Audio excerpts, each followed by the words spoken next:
But anyway, this was, yes, plans for a $1 trillion skyscraper that stretches 75 miles across the desert. Again, Saudi Arabia. Yeah, of course. But the point is, I mean, maybe they've got the money. Who knows? Yeah, until it runs out. Until it runs out. Yeah, exactly. Because it is going to be a zero carbon, entirely renewables field. And it's like, do you not recall what your economy is based on, Mr. Saudi Arabian Prince? We get rid of oil. How are you going to afford this? Go back to slavery. Well, we no longer control the seas, so I guess they can. But yeah, so this of course looks like cancer. And there was another video as well, like, and what would happen if Manhattan adopted a line, which I thought we may as well look at.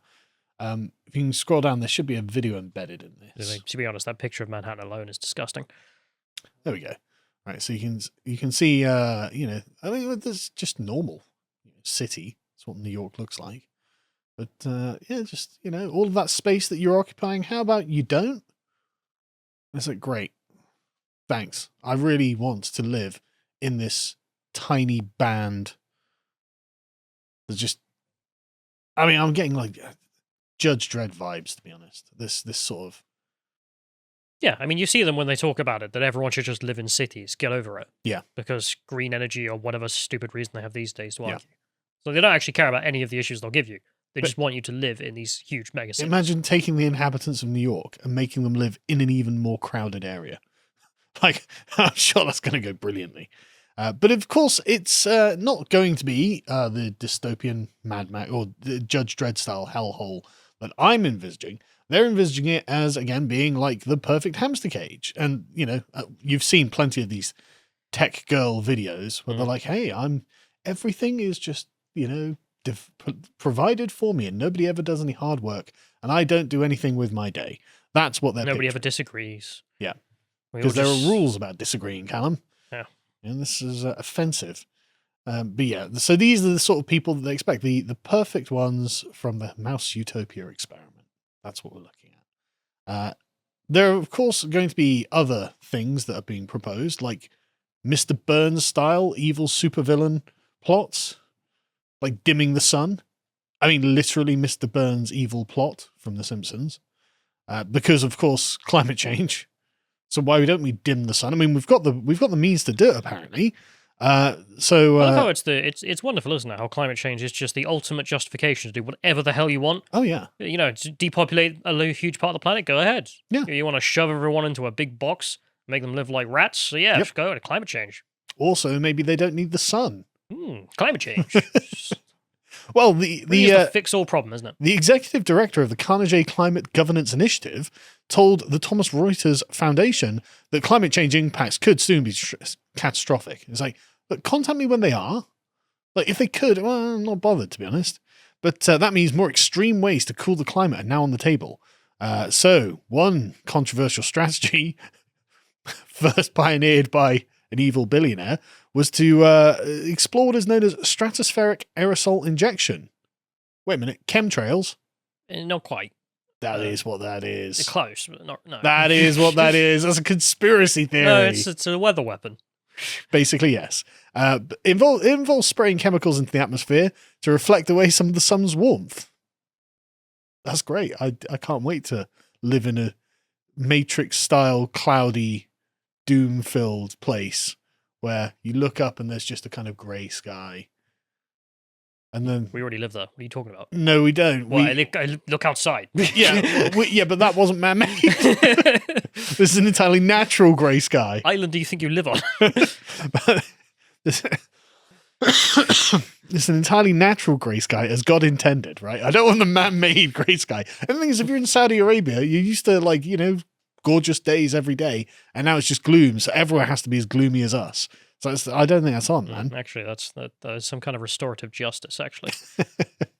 But this will apparently hold down global temperatures while deploying technology which would only cost a few $1 billion a year. It's like, great. It's brilliant. And they are like acting as if that's it. So we'll just dim the sun and nothing bad will happen apart from climate change will stop. And it's like, really, you don't think there are going to be any knock-on effects from that? Like there aren't going to be ecosystems that are like, actually, we relied on the sun to exist. I'm pretty sure the CIA actually stopped using weather weapons just because they didn't know how bad it could get. Well, we'll leave that for a So- conspiracy theory podcast that you can do if you want. But the point of all of this is totally against what a human being actually wants. And we know what a human being, when provided with essentially unlimited resources, what they actually want and what they actually do, because we have the revealed preferences of rich people.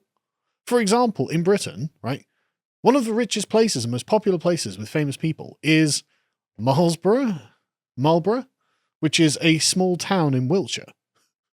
Just a very cozy old English town where apparently lots of rich and famous people live.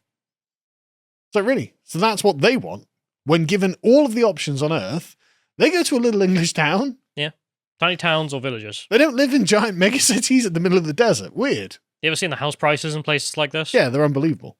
Great. Yeah. But you can go there and you just know you're going to have a good day. Yeah. None's going to annoy you. Yeah. So, Trumpton is what they aim for.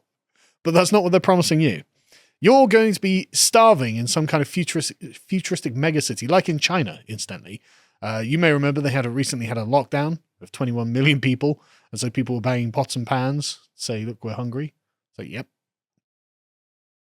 I tell you what, man, by the end of this, you're going to... scene from Oliver Twist? Yeah, it's banging on the table. It's a scene from Cyberpunk Oliver Twist, right? But you are going to be begging for zaboogs by the end of this, I tell you. Because, okay, this is China, right? What's going on over here? All right, well, over here, Amazon are like, yeah, so we're going to have palm scanning technology. Oh, God.